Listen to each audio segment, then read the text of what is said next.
में उन्होंने प्रस्ताव किया कि इस पे विचार किया जाए, तो विचार करने की अनुमति तो आप देंगे ना? करिए ना, आप बोलिए क्या विचार करना चाहते हैं, तो करिए विचार। तो मैं तो उस पर बोल ही रहा था अध्यक्ष जी, मैं तो बोल ही रहा था। माननीय अध्यक्ष जी,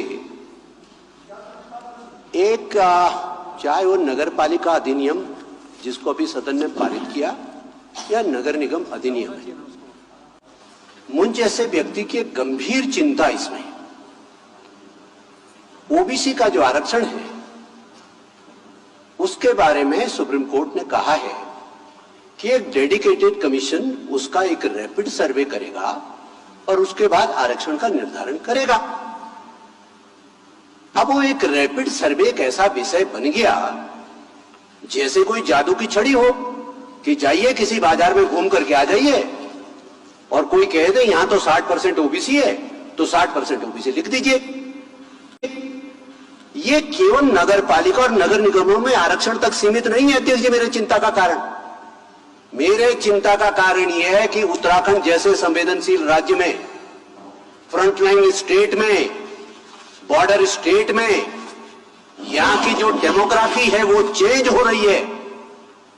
और जब हम ऑफिशियली इस बात को कहने लगेंगे कि हाँ इतने ओबीसी, हमने तो क्या किया, कैसे सर्वे हुआ अध्यक्ष जी? सर्वे ऐसे हुआ कि साहब आप कौन है, कि हम तो यादव हैं, हो गए जी ओबीसी। आप कौन है साहब, हम तो क्या है, हम तो अंसारी जी, हो गए ओबीसी।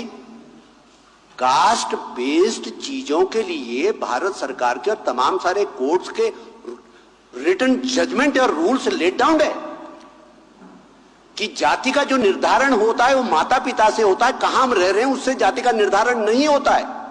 उदाहरण के लिए जिस जिले से हमारे मुख्यमंत्री वहां नमो शूद्र जाति के लोग रहते हैं, वो पश्चिम बंगाल से होकर के यहां रहने आए, वो यहां रह रहे हैं, उस पर हमारी कोई आपत्ति नहीं है।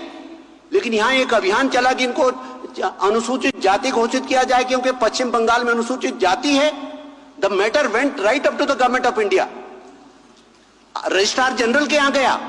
ये इसलिए टर्न डाउन हुआ कि जो जाति का सर्टिफिकेट है, जो जाति का रिकॉग्निशन है, जो जाति की पहचान है, वो स्टेट स्पेसिफिक है।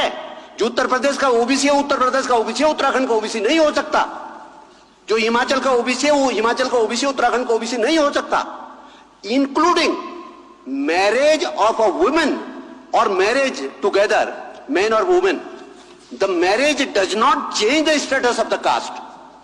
यदि एक सामान्य जाति की महिला एक ऐसी जाति के उत्तराखंड के किसी व्यक्ति से शादी कर लेगी तो एससी की नहीं हो जाएगी, वो सामान्य की ही रहेगी। लेकिन शर्त यह होगी कि यदि उत्तराखंड की एससी होगी तो उसको एससी का बेनिफिट यहां मिलेगा, यदि उत्तराखंड की एससी नहीं है तो उसको बेनिफिट यहां नहीं मिलेगा। मैं आपको एक उदाहरण कोट करता हूं।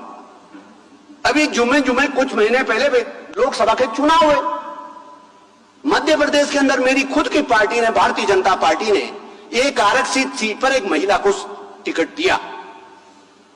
मालूम पड़ा सामान्य बोलचाल के हिसाब से उस महिला की जाति है, जिस जाति में विवाह हो रखा है।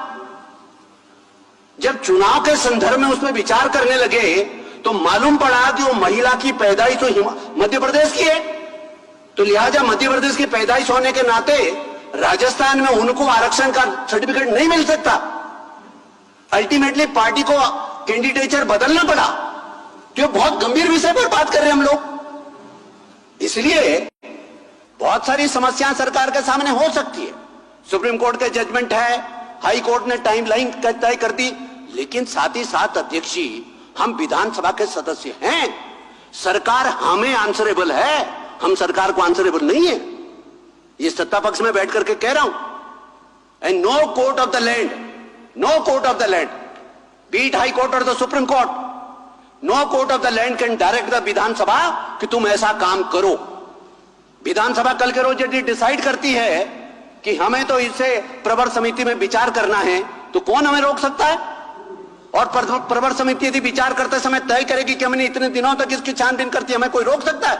कोई नहीं रोक सकता। देखिए, हमें संरक्षण की आवश्यकता है। लेकिन फिर भी चूंकि ग्रास रूट डेमोक्रेसी में कोई एब्रप्शन ना हो, कंटिन्यूटी बनी रहे, कोई संवैधानिक अड़चन ना पैदा हो, कोई एक ऐसी स्थिति ना पैदा हो कि एक कॉन्स्टिट्यूशन जिसे लॉक जाम में एक स्टैंड अप सिचुएशन में सरकार फंस जाए, यह भी जिम्मेदारी हमारी है।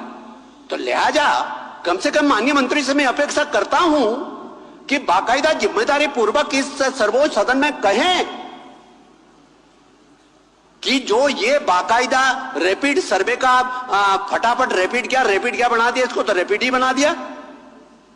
इस रैपिड सर्वे को क्रेडिबल बनाने के लिए यह आवश्यक है कि कम से कम उस डेडिकेटेड कमीशन को भी सरकार की तरफ से डायरेक्शन जाए कि जहां पर भी जनप्रतिनिधियों की तरफ से, जहां पर भी विधायकों की तरफ से, जहां पर भी पंचायतों के प्रतिनिधियों की तरफ से, जहां पर भी जनसाधारण की तरफ से ऑब्जेक्शन आते हैं, उसकी दोबारा से सुनवाई करें और बाकायदा ओबीसी में केवल उन लोगों को ही गिनती करें जो उत्तराखंड के मूल निवासी है। क्या नाम है साहब? अंसारी है। बिजनौर का अंसारी है कि उत्तराखंड का अंसारी? सब अंसारी बराबर। क्या नाम है साहब आपका? यादव जी है। कहां के? फैजाबाद के यादव जी हैं या देहरादून के यादव जी? सब एक लाइन में। हमने बता दिया रावत कहां के हैं, वहां के शेड्यूल कास्ट भी है, कहां के रावत, एक लाइन में सबको जोड़ दिया। तो ये गंभीर विषय है माननीय अध्यक्ष जी। ये कोई ऐसा नहीं कि चलते फिरते इसको पास कर दीजिए, रन डाउन एक्सरसाइज और अपना जो है इसको फटाफट पास कराइए।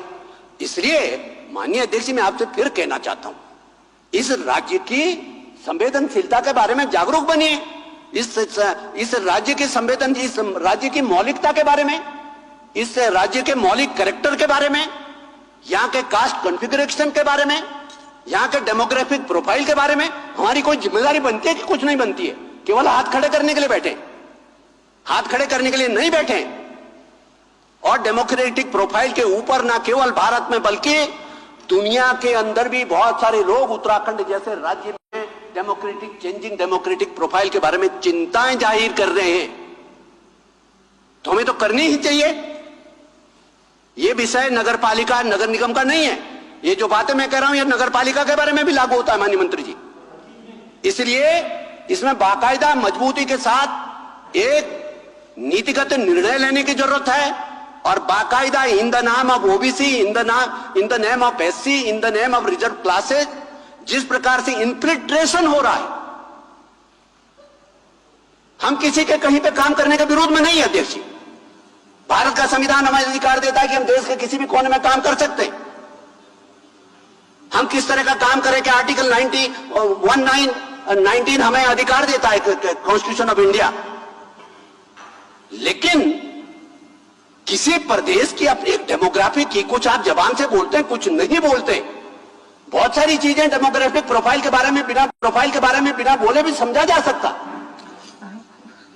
तो इसके मौलिकता को हम डिस्टर्ब कर रहे हैं राज्य के। माननीय अध्यक्ष जी मेरा आपसे आग्रह है कि इस बारे में निश्चित रूप से सरकार should come out with categorical statement कि सरकार इसमें करेगी क्या इसको लागू करने से पहले। ऐसा तो नहीं कि मजबूरी में हमने आज पास कर दिया और फिर उसके बाद हो गया, हम अपने घर को गए, सरकार अपने घर को गई। ऐसा नहीं होना चाहिए। इसलिए मेरा आपसे आग्रह है। धन्यवाद माननीय अध्यक्ष जी।